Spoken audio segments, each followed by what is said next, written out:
Oxford from the inside. The good, the bad, but always the truth.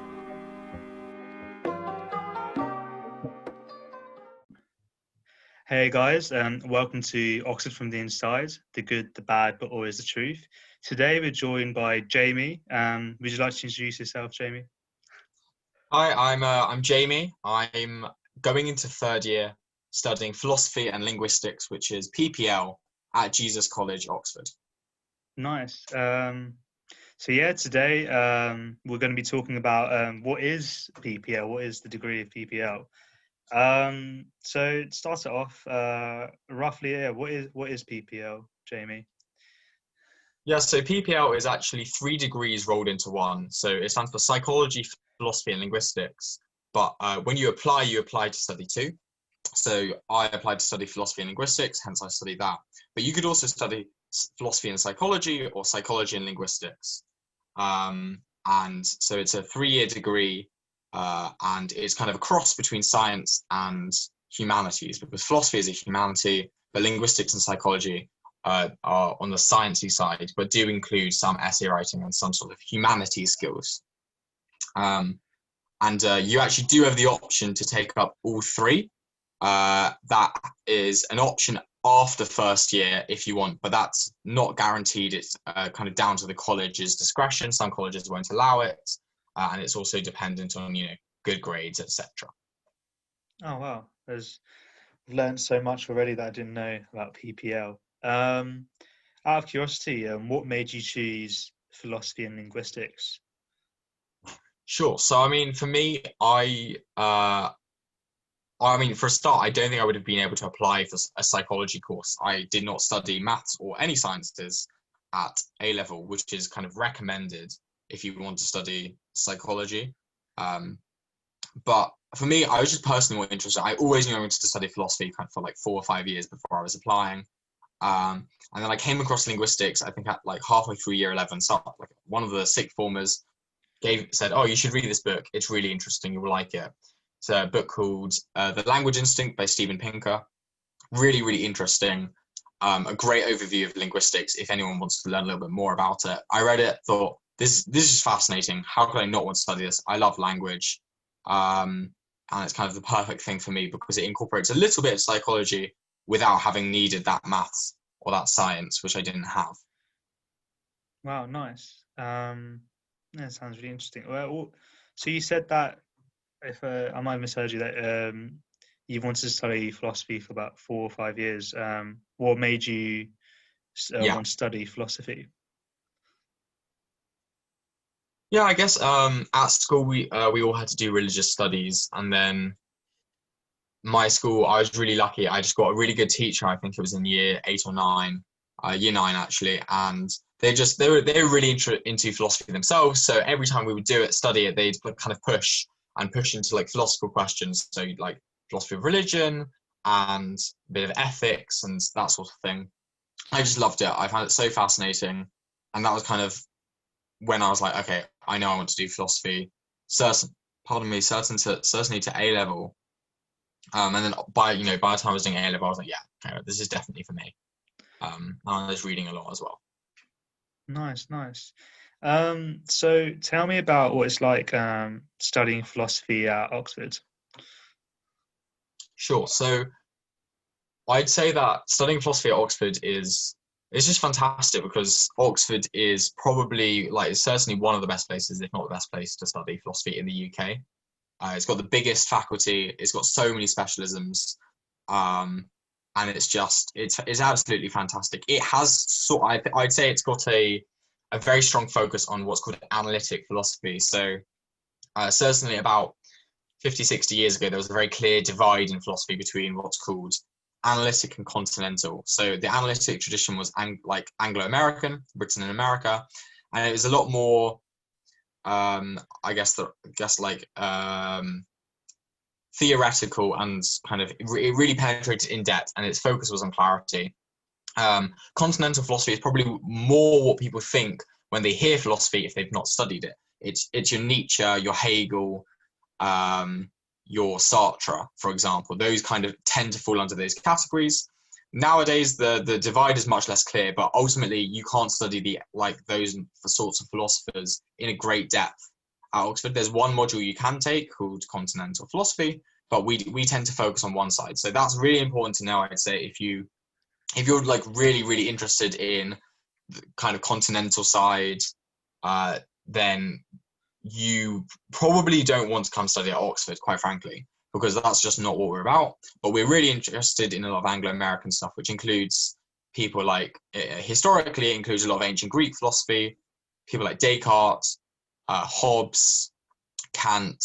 Those sorts of names are the old names, and then a lot more kind of modern Anglo-American philosophy. So it's just absolutely fantastic because the experts are there. The people who are writing the articles, writing the books, they're the ones I'm having tutorials with or getting lectures from, and it's a place where philosophy is happening, and it's so great to study where philosophy is happening. Yeah, no, it sounds really interesting. So you described about what analytical philosophy is. What makes like Nietzsche or those names, like what is continental philosophy, like, if that makes sense? It's I'd say it's more holistic, and it tends to be a little bit bigger. So I'd say that a lot of times with analytic philosophy, it's really kind of drilling down and very conceptual, and it tends to be a little bit more, just a little bit smaller. You're focusing on perhaps like less areas of the debate. If you're studying someone like Hegel basically has a theory of everything almost, or Sartre, or all of these people. And once they tend each of them to have a specific 2 or 3 ideas which they're really well known for. It's very big and it's very grandiose, and it's, they're talking about how to live, what you should do with your life, and it's a lot bigger. And I think a lot of people, including myself, really enjoy reading that. A lot of people, use it with existential crises and trying to find a way around life. A lot of people really enjoy it for that. And I think it's definitely coming back. I did mention the split, but ultimately it doesn't really exist anymore as such. And Oxford is starting to really incorporate perhaps less traditional areas of analytic philosophy in. So we've already got one continental philosophy paper. There's probably going to be a little bit more in the future. All with I think they're temporary papers. Oh, sorry, Eastern. we lost you for a second. Just sorry. Repeat last 10 seconds. Yeah. So we've expanded. We've now got 2 like temporary courses. So one of them was on feminist philosophy, which is a really growing and fascinating area of philosophy, and the other one was on Indian philosophy, which kind of focuses on, I guess, the ancient philosophy, which was in India, so kind of to match the Greek tradition that we study. And we're hoping to make this permanent. So those people who are listening to this and hoping to apply, by the time they arrive, these will probably be permanent. They were really successful, and we're constantly trying to add that sort of thing. And I'd say in the next 5 to 10 years, I'd expect the entirety of philosophy at Oxford to go from being pretty analytically focused to becoming much broader. And I think that's going to be one of the best things to see and to be part of, because if you're studying in Oxford in what will be probably about 2 years' time, if you're listening to this, you will be part of that generation which widens that gap. Just out of curiosity as well, is there much like Oriental philosophy in the course? So at the moment there is sadly a grand total of none. The Eastern philosophy was mostly in the Indian philosophy paper, but it's getting big in the graduate community. There's a lot of graduates they've brought on who are specifically looking at that, and also in postgraduate. And I think hopefully there will be such courses, basically courses on Chinese philosophy or Japanese philosophy very, very soon. And again, I think that would be really exciting to be part of. I'm applying to do a graduate course, and I would hope to be able to actually go off and think about that sort of stuff if I were to go and do a graduate course, because it's really fascinating. Nice. Yeah, no, I never knew about like how that analytical philosophy existed and how the Oxford course is so centered around that. So it's definitely, yeah, it's very useful for the viewers to know that. So what is it like studying psychology then at Oxford? Sure. So obviously I don't study psychology directly, but my course overlaps a lot with it, firstly. And secondly, I know a lot of people who do it because we're theoretically on the same course. So studying psychology at Oxford is very scientific, is kind of the first thing to say. It's called experimental psychology, and that is for a reason. It's not, you're not studying Freud or, and it's not completely focused on social psychology, although you can study social psychology. It's very experimental. It's very biological. You're going to be studying neuroscience at times. You're going to be studying a lot of biology. But I think that's probably one of its strengths in many ways, because that's where I think the exciting research is being done. It's, you know, people with undergoing the ability to understand what's going on in the brain, what's going on in the mind at this present time. We're learning, and you're going to be learning from the experts if you're studying psychology. Psychology is a significantly less flexible course than philosophy. I say philosophy is the most flexible, then linguistics, and then psychology. The reason for that is because if you study psychology, even as just half your degree, you can get BPS accreditation. So that's the British Psychological Society. So that means that you could go on and you could go on to become a psychiatrist or a psychologist. You could go into research and you could practice, which is really valuable, because obviously many people will want to go and do that, which is a fantastic thing to do, especially with growing awareness around mental health. So you can get that, and you can do that even if you do the joint course. I think it's just that you have to have done, it's either 4 or 5 papers, I can't remember the exact number. But as a result of the fact that you have to get all of that done, they have to kind of jam pack it in, which means there's a little bit less flexibility. But I think by the 3rd year, you do get to pick a few options, which is really good. So just to reiterate, is there like less flexibility if you do psychology? Is that what you're saying? Yeah, there's if you do psychology, and the psychology side is going to be very much less flexible. And so let's say you did psychology and philosophy, but you wanted your BPS accreditation, you wanted that proper qualification, then you could not take 5 philosophy papers and 3 psychology papers. You have to take 4 minimum. It might be 5. I can't remember the exact details. It changes, and you can find it on the website. But the key takeaway is, you know, for example, I take 5 philosophy and 3 linguistics. You wouldn't be able to do that if you're doing psychology, if you wanted that accreditation. And those psychology modules are probably going to all be chosen for you. You're not going to be able to pick and choose, oh, I'm interested in this, but I'm not interested in that. So if you go on the website and you think, oh, well, half of this is interesting and half of this isn't, don't come here, because you're going to have to study that half. Whereas with philosophy, like, if you look at all the modules, you don't have to study 3/4 of them, sort of thing. Thus, if you're not interested in half of them, as long as those aren't the core modules which you have to study, which we'll get into in a bit more depth in a sec, then you know, it's fine. You have to study that.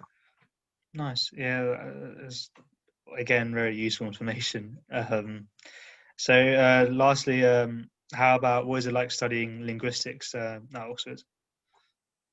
Yeah, linguistics is very much the middleman. It's everything I've said about psychology and everything I've said about philosophy. It's bang in the middle of that. It's still reasonably scientific, but you know, you should know that I didn't study science to A level. I also didn't study maths to A level, and I have got on fine, and it hasn't hindered me in any way. So it's this amazing blend of science and humanities, which is why I love it so much, because half of my course is essentially very similar to psychology, because psychology and linguistics overlap greatly. I mean, psychology really started growing first through the field of linguistics. It was kind of like the first view into the mind, and then psychology has started thinking about a lot of different areas, a lot of different disciplines beyond just language. But language in the brain is one of the, you know, core aspects of psychology. So even if you're just studying linguistics, you're getting loads of psychology anyway. On the other hand, the Oxford course isn't that scientific in linguistics. for those of you who do know what linguistics is, you may know that in America, which is probably the biggest place for linguistics, they are really scientific. They involve a lot of computer science, and they involve a lot of scientific analysis. At Oxford, we're not quite that scientific, but we're a lot more scientific than if you were studying languages, because linguistics is actually a science itself. So it's the study of languages as a whole. So it is just important to note that if you've never studied linguistics before, which probably no one will, because it's not really offered at school, it's potentially not what you think it is. It's very, very worth having read at least one book, maybe two. The Steven Pinker linguistics book I mentioned is a really good example. The Introduction to Language by Fronkins, I think it's its 11th edition now. That's a great one. You study that at Oxford. There are a few more which you can see on the Oxford website, but those are the two I would suggest dipping into, because it's almost something I can't explain in 5 minutes. It's of its own. It's its own thing in a way. So you definitely do need to have read something before you come and study it, because if you don't know what you're studying, you're very likely to end up not enjoying it, basically, and you probably won't get past the interview anyway. Yeah, that is it's actually a very good lesson for anyone applying for any degree, to look at the course thoroughly and ask themselves, do they see themselves enjoying that for sure? I don't know much about linguistics or psychology. I always thought of philosophy and psychology for some reason having more overlap than philosophy and linguistics. So do you want to talk us through how philosophy and linguistics overlap, and then philosophy and psychology, and the overlaps between the three in general? Yeah. So I'll start on the philosophy side of the spectrum. The philosophy of language is a massive area. A lot of people will be interested in it. Oxford's a very good specialist in it. And what that is kind of questioning is how does language have meaning? And there's a lot of very theoretical debates in that, and it's linked to logic, which is very similar to computer science. So that's kind of one side of it. How that links to linguistics is the field of semantics, which is kind of the other side of the coin of philosophy of language. They're so closely related. They're almost the same thing. They just kind of take slightly different approaches. So semantics is also how does language have meaning, and it kind of creates a mathematical model almost, which looks into how it is that the building blocks, each word and sentence of language, add together to create meaning. So that's what we study at Oxford in particular. You can also do what's called lexical semantics, which is looking at how words have meaning. But sentence semantics kind of says, okay, well, if we have the cat and the hat, we have cat, we have in, we have hat. We know all these words and we all know they have meaning, but how do they add up together to get the kind of joint meaning that they have? So that's kind of the main area, I would say, where they overlap in philosophy and linguistics.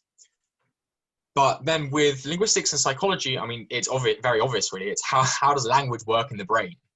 And you can see that from two levels. It's kind of called psycholinguistics and neurolinguistics. Psycholinguistics is the psychological way of describing it. So that tends to avoid using terms about the brain. So it's not going to tell you about the hypothalamus or neurons. It's going to try and give it in more abstract terms. It's going to tell you about the lexicon or pathways or something like that. And then on the other hand, you have neurolinguistics, and that's all those fun but neurobiological terms, the neurons, the transmitters, etc. So there's understanding how does language actually work. And then I would say almost all three of them work together to pinpoint something called cognitive science. So I studied a module called the philosophy of cognitive science, so I'm now kind of an expert on it. But it's some of the most interesting questions. It's kind of thinking about, are there modules in the mind? Is there an area of the mind which is dealing with sight, and then an area dealing with language, and then an area dealing with movement and fear or stuff like that? It's asking, how are we conscious? How does consciousness even work? And is there a language which we're thinking in? There's this kind of idea called the language of thought hypothesis. So really interesting ideas. And I think that's oftentimes what people are so absolutely fascinated by.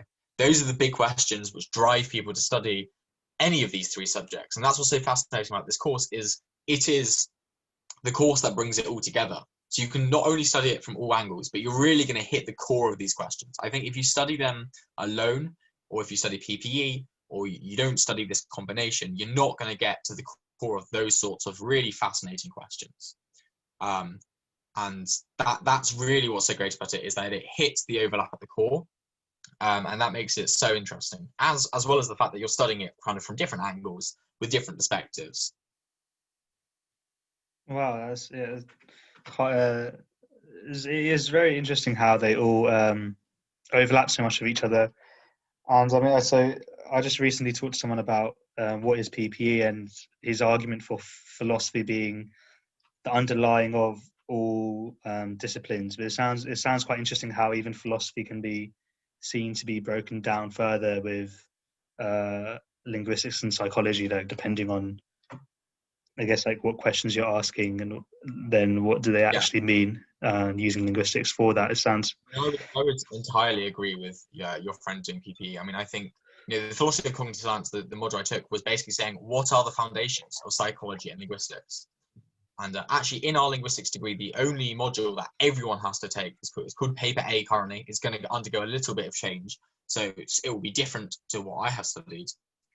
But it's basically questioning, like, what is linguistics? What should linguistics be? How has it developed? And that is in its linguistics itself. So I think that's one of the best things about Oxford as a whole, to answer kind of all three questions, is Oxford, if you're studying PPL at Oxford, you're not just being told, you're not just being indoctrinated, which to a lesser extent can happen if you're not really questioning it. Here, even like what we're studying has to be, what should we be studying, and why are we studying this? And that's really interesting. And so yeah, I think philosophy, I mean, historically speaking, philosophy actually gave birth both to linguistics and to psychology. So it's a great thing to study alongside the two. Sorry. I was just wondering, out of interest, or if you knew, like, is it easier to answer certain philosophical questions in other languages due to their different language and different words? Yeah. Yes. Yeah. I mean, I think this is a really interesting question. Unfortunately, it's not something I think you would directly study at Oxford, I should say. There are a lot of very interesting questions alongside. For example, there's this thing called the Sapir-Whorf hypothesis, which asks, do people think differently as a result of their language, like the language they're speaking? These aren't questions that you're going to directly tackle. But I cannot think of a way to be better placed to tackle them than having studied them for 3 years altogether. Sorry, to answer your question, I just don't want people to get the wrong idea, like that's what the sort of thing you're going to study. But it's a really interesting question.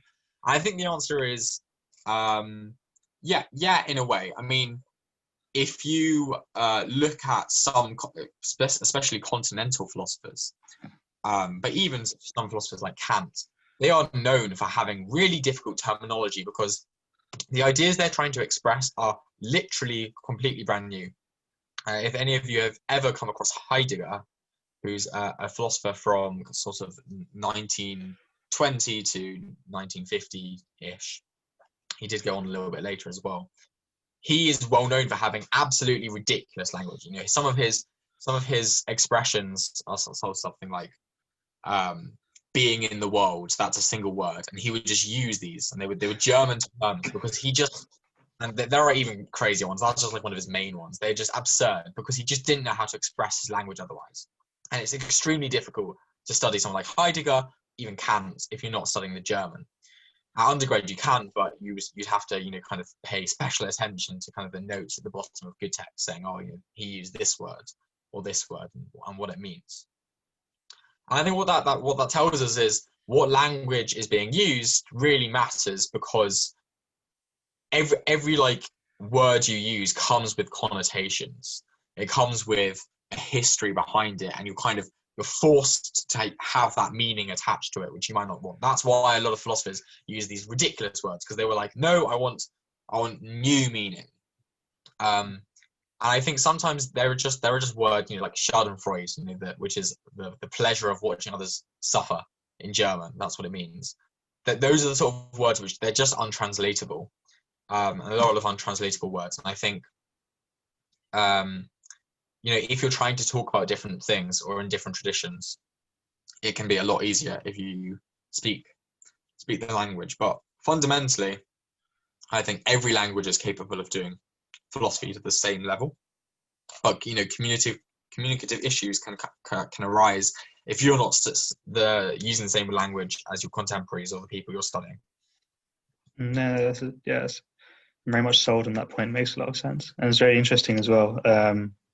All the terms and how, and especially, I found it really interesting how philosophers in the past have wanted to invent new words. Sorry, I've lost you for a second, Sean. Can you hear me now? Hello? Yeah. Oh, sorry. We had a few technical issues, but I'm back. But yeah, no, it's really interesting how how philosophers in the past have made new words just so that they weren't attached to any past historical connotations. So moving more towards the structure of the course, how is a PPL course structured? So the PPL course has quite an interesting structure. The current structure is that you study your prelims, which is kind of your the part of your degree that does not count towards your final grade, in 2 terms. So that's less than a year. And then you spend the rest of the time working towards your final exams. However, by the time that people are applying, watching this, that will no longer be the case, and they will have normal 3-term prelims. That is, it would be a whole year. That's in line with most other courses. And then you would spend the next 2 years of your degree studying for your final exams. The exception to that rule, because there's always an exception, is psychology, because psychology, being a science degree, tends to have exams every single year.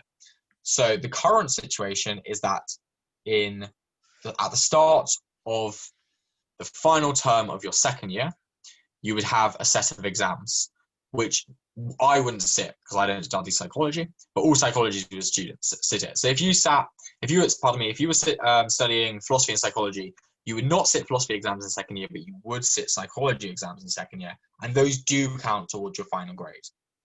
And then in third year, all courses have exams. As with all other courses, we also have kind of mock exams at the start of most terms, but those don't count towards your final grade. They don't really matter. That's mostly about checking your own progress and making sure kind of you're up to scratch with each term's learn. So that's the structure. And the only exception to that is that in all 3 disciplines, you have the ability to do thesis or a kind of a research project in linguistics and in psychology. And those are obviously kind of like coursework, and you don't do them at the end of the year in exam structure. They're something you work on for a couple of terms. On top of that, the final thing to say is that in psychology, there's like some lab work, and I think there's also some like research projects that you have to do, like smaller ones, which you have to do and which aren't in exam format. Nice. Does the thesis replace an exam? Yeah. So the way it works is, I should have actually said, sorry. So for prelims, you all study. There's 5 courses, and everyone studies 3, and that includes people studying experimental psychology, which is like just as a single degree. Those courses are statistics, which everyone does. Introduction to philosophy, obviously only people doing philosophy do that. Introduction to linguistics, introduction to psychology, and neurophysiology. And neurophysiology is only done by people doing experimental psychology. So I took introduction to linguistics, introduction to philosophy, and statistics, obviously. And then on top of that, for your finals, which is the exams which count towards your final grade, you take 8 modules, as I alluded to earlier. And as I said earlier, you can either take a 4-4 split or a 5-3 split in either direction. I also did say that you can take up the tripartite course. That I wouldn't worry about that. But basically, you can just mix and match how you like. But again, you're not guaranteed to be able to do that. And even if you don't do the tripartite course, you can borrow papers. So let's say I wanted to do philosophy and linguistics. I could take one paper from psychology, but come out with a philosophy and linguistics degree. So I could do 4 philosophy, 3 linguistics, 1 psychology paper, for example. And just because it's really, really fun and it's a very confusing course, even if I don't borrow paper, which I haven't, I've taken 5 philosophy papers and 3 linguistics papers. Some of those papers might be related to the other course. So I'm taking psycholinguistics, which obviously has a lot of psychology, but it is a linguistics paper. Similarly, I took the philosophy of cognitive science, which is a very psychological paper, but it's under philosophy. So the kind of moral of the story is it's really flexible as a degree, and you can really mix and match as you like, and you can get what you want out of it, because even though it sounds a little bit complicated, it is designed in such a way that it allows you to study good combinations which really work well together. If you do a thesis, as I have done, that counts as one of your 8 papers. So I'm doing a philosophy thesis, so I'm doing 4 modules, a thesis, and then 3 linguistics papers. And then, yeah, I think that's kind of confusing, but I hope that makes sense. No, it made lots of sense. It was very comprehensive and clear description about the course structure. Out of curiosity, what's your thesis about? Okay, so my thesis is going to be about the philosophical concept of composition. The best way to explain this is using a nice example called the ship of Theseus. So imagine there's just for kind of ease of explanation, imagine there's a ship with 1,000 wooden pieces, and that we'll just say that's all it's made of, just for ease of access. Now the ship goes, Theseus sails it around, it comes back, it's a little bit damaged, so they replace one of the planks. I think we'd all agree it's probably still the ship of Theseus. So you can kind of do that 1,000 times, and then it's like, oh, well, actually, we've got none of the original ship of Theseus is still there. Is it still the ship of Theseus? Some people would say yes. However, Hobbes, one of the philosophers, kind of threw a spanner in the works, and he said, okay, but what if we collected all the old pieces and put them together? Would that be the ship of Theseus? Or would the one that we sailed back be the ship of Theseus? And that brings up lots of very exciting ideas about what's called composition, whether or not parts make up a whole.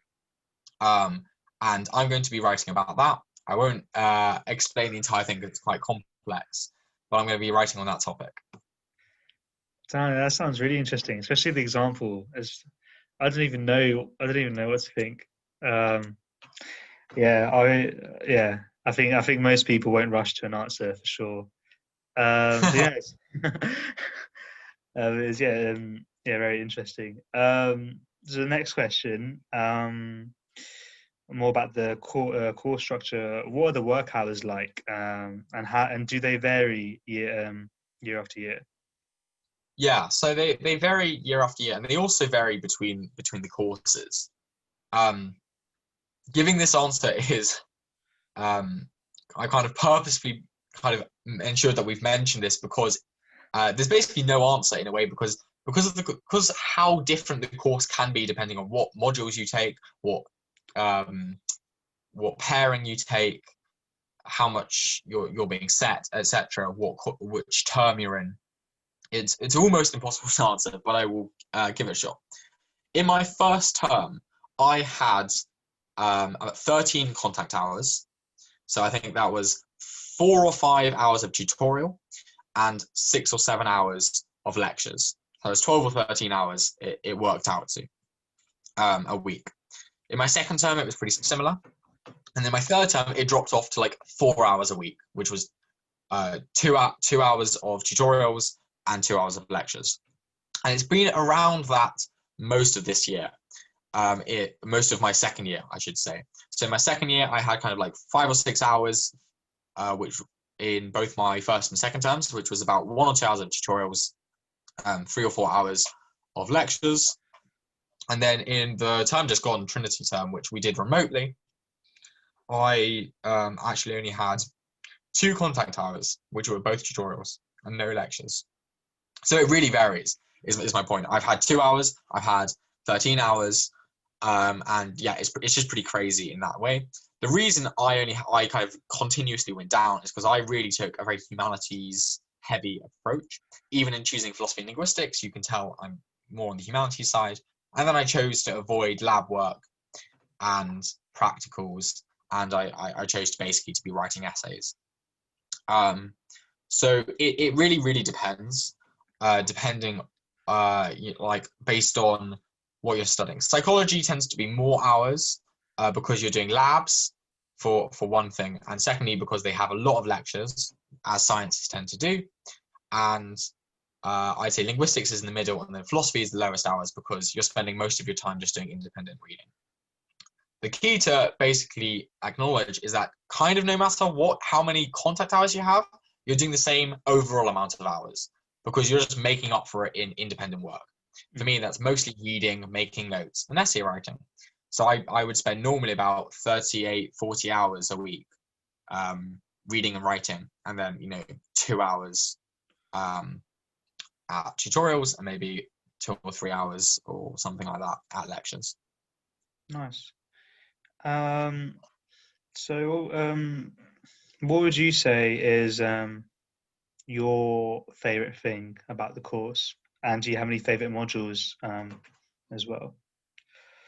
Sure. I would say that my favorite thing about the course is, I'll give 2 favorites. One is kind of what I said earlier, this idea that you're really hitting the core issues head on by studying all 3. There are just kind of weird topics which don't really fit into any of these degrees alone. That's why you couldn't study it in PPE. You couldn't study it in just experimental psychology, really. You couldn't really study it in just a linguistics degree. You can only really study those issues, which I find so fascinating. Ideas like free will and consciousness by doing this degree, in my opinion. And that's one of the best things.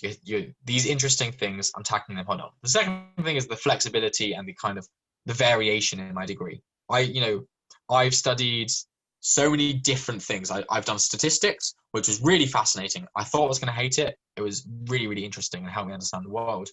I've also done papers on, I did a whole paper on Kant, which was really fascinating. I could have done feminist philosophy. Unfortunately, there were limited places, so I didn't get on it. But by the time people watching this, it'll be a full course, which kind of will have much bigger numbers. I've studied Mill's utilitarianism, and on the same time, I've also going to be studying psycholinguistics, looking at people's brain structures. So I've just studied so many different things from so many different angles, which is honestly been so really fascinating. I love the fact that I have variation, and I also have variation in the type of things I'm doing, especially in first year. I had work like problem sheets, I had like maths with the statistics, I had a couple of labs, and I also had essays and reading. So I think that in both terms, in the content and the sort of forms of learning I'm using and the forms of answering I'm using, there's so much variation. Nice. Wow. There's a lot of interesting things that you're saying. Is there anything particularly interesting that you found about the modules you were talking about in terms of what did you find specifically interesting about Mill's utilitarianism or Kant or etc. or the feminist philosophy? So I mean, let's start with Kant, I guess. And Kant's probably is certainly one of the most important philosophers ever, and arguably, maybe ancient Greek philosophers aside, probably the most important philosopher. He spawned kind of all the continental philosophers I spoke about earlier. Almost all of their thought is very heavily influenced by Kant, and at the same time, he's also influenced the entirety of the analytic tradition. He was kind of like the last bastion before there was a split. So he really helps if you want to understand Heidegger and existentialism, but he also really helps if you want to understand the example I gave of Theseus' ship, if you want to understand what knowledge is and how we can have knowledge. And I think that philosophy is possibly one of the most influential in the world today. I would argue it really just seeps into everything we have today. which is absolutely fascinating to me. You know, his ethics is also extremely important, and if you study Kant, you'll have a really great understanding of what that ethical system is. And you know, to give one example, there's a debate about climate change in people who are environmentalists. The debate is this: should we do the sort of course of actions which will solve the environmental crisis as quickly as possible, no matter what, or should we do it in the right way? Like, is it like it might slow us down, but do we also need to be tackling things like racism and you know, the sorts of issues that Black Lives Matter brought up? And it's a really interesting debate. I think there are valid points on both sides. You know, some people say, listen, racism is a really important issue, but we won't be alive if we don't sort out the climate justice. So we really need to get that sorted. We've only got 12 years. That sort of debate, which is, you know, so important. It's in the environmentalist campaign, but it's at the core of all of these debates. That comes from Kant. One of those positions, the idea of, no, we need to do it in the right way, that's Kant. So that's just one example of how his thinking is in the veins of society. I spoke a lot about philosophy of cognitive science, which is also really interesting. You know, I studied consciousness, I studied delusions, which is just like so interesting. Free will. I did like the language of thought, and just kind of thinking about how one can even have science. Like how does science work? How do we use our tools to get knowledge, especially with regards to the mind, because we can't see into the mind. That's the sort of stuff which it really makes me tick personally, and if it makes you tick, I think PPL could very well be for you. Wow, it is. It sounds really interesting. I was wondering, so you gave the book suggestions for linguistics. Are there any from like the current reading like material exists for philosophy and psychology? What's the most accessible material for someone who hasn't had much experience in reading philosophy or psychology? Yeah. I actually don't know for psychology. I would again, oh yeah, of course, yeah. For all of them, I would suggest you check the website because that, like, Oxford obviously knows what it's talking about. For me personally, I've read a lot of the introductory philosophy books. Simon Blackburn's book called Think, that would be top of my list personally. I think that's a really, really great introductory book. I wouldn't necessarily read it first. It's a little bit technical and it can be a little bit confusing. So the first book I would read is called a very short introduction to philosophy by Nigel Warburton. It's by Nigel Warburton and it's not the Oxford University Press one. Okay. That's really, really good. It's very short. It's under 100 pages, I'm pretty sure, but it's a really good introduction. And the third book I would suggest is an older book called The Problems of Philosophy by Bertrand Russell. I think it was published in 1905 or thereabouts. I would read that third. It's, again, slightly more technical, but it's an absolute classic in terms of introducing you into philosophy. So those are the three I would read for philosophy. Nice. So lastly, our last question today, how did you find the tutorial system beneficial for PPL specifically? Yeah. I think there's kind of two answers here. So firstly, on the slightly more scientific side, it really allows you, the class system and the tutorial system really allows you to deal with the problems in your understanding in a way that I just don't think you can get through reading and through lectures even, to be honest. Because what it allows you to do is to have that interaction with a tutor so that they can very quickly understand exactly what it is about your understanding which is deficient. And so instead of trawling through 5 hours of material, in 10 seconds, they can find and correct something you misunderstand. This is really useful for me when we study logic. Everyone at Oxford has to study logic if they're doing philosophy, which is quite mathematical. And whilst I didn't excessively struggle with it, I think a lot of students, including myself, can find it a little bit challenging at times. And so it was really useful for that. At my college, and it's not true of all colleges, we had 8 2-hour classes. And so it was really useful for that. That was also really useful for linguistics, where we were doing like grammar, which kind of isn't what it sounds like. It's called syntax, and it's really fun. I don't have the time to kind of explain what it is, but I really needed that tutorial system kind of to explain to me what it was and how it worked. And similarly, when I was doing phonetics, we had, like, you actually like have to like make weird sounds and play with like larynxes and weird acoustic equipment, and that was really useful, like having that one-on-one where someone can actually really pry that out of you.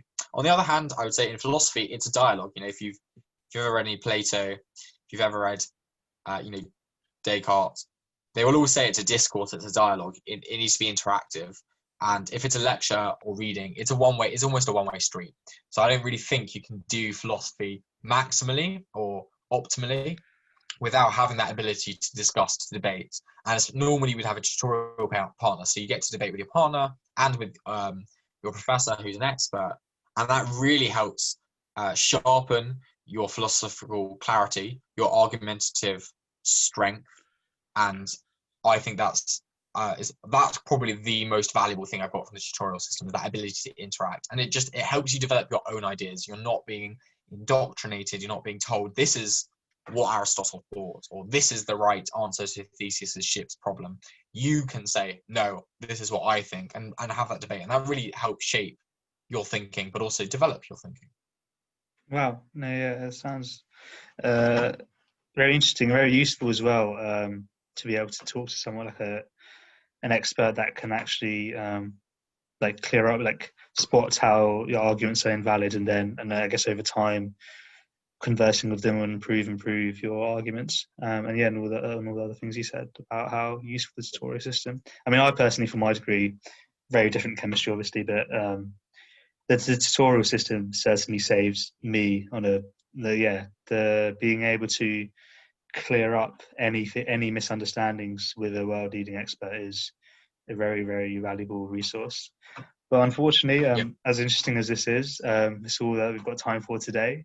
I've learned lots of interesting stuff. My mind's, I'm definitely going to be thinking about the shit problem. I don't know if I'll be confident to answer.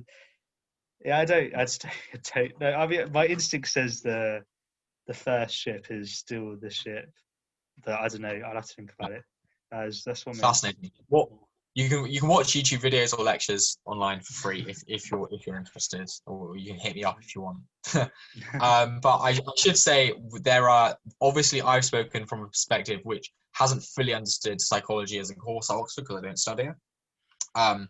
If you go on to, we'll add the links in the description, but basically I did the Oxford Open Day, so I was in this video with about 4 or 5 other students as well as tutors, and there's so much information there. In the description of those YouTube videos as well, we have links. We've said what we're answering at every single point, so you can just jump to the question you want answered. We've also done we've also spoken especially with tutors about the application process.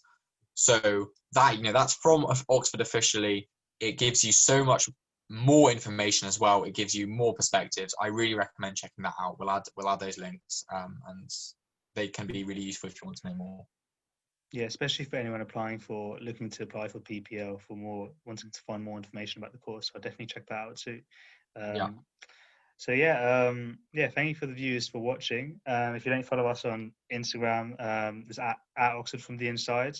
We're on YouTube, Facebook, Spotify, and Apple and Google Podcasts as well. Lots of platforms. But I hope you will stay safe. Thank you, Jamie, for a very interesting conversation. Thank you for having me.